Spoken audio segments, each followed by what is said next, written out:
কিছুদিনৰ বাবে মই আৰু মোৰ ভাৰজা ভ্ৰমণলৈ যাম। কিছুদিনৰ বাবে মই আৰু মোৰ ভাৰজা ভ্ৰমণলৈ যাম।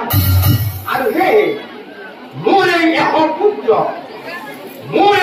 পুত্ৰ তোমাৰ হাতত কৰিলো অৰ্পণ। আৰু মিত্ৰ ভ্ৰমণৰ পৰা ঘূৰি আহি আমাৰ এই পুত্ৰসকলক লৈ যাম মই। এহি বুলি ৰাজসংঘই যাবলৈ ওলাই, এহি বুলি ৰাজসংঘই যাবলৈ ওলাই। এই ৰজাই বোলে মিত্ৰ তুমি চিন্তা নকৰো। এইবা মিত্ৰ তোমাৰ কথা ৰাখি মই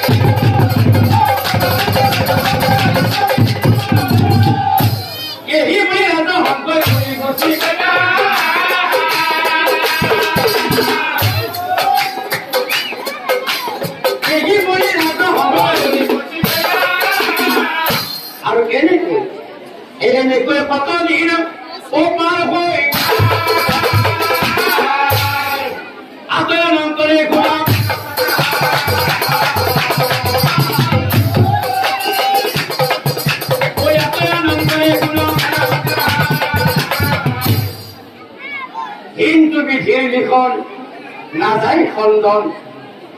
আৰু সেই কামকেতু ৰজাৰ বাৰু, আৰু সেই কামকেতু ৰজাৰ বাৰু কি হল?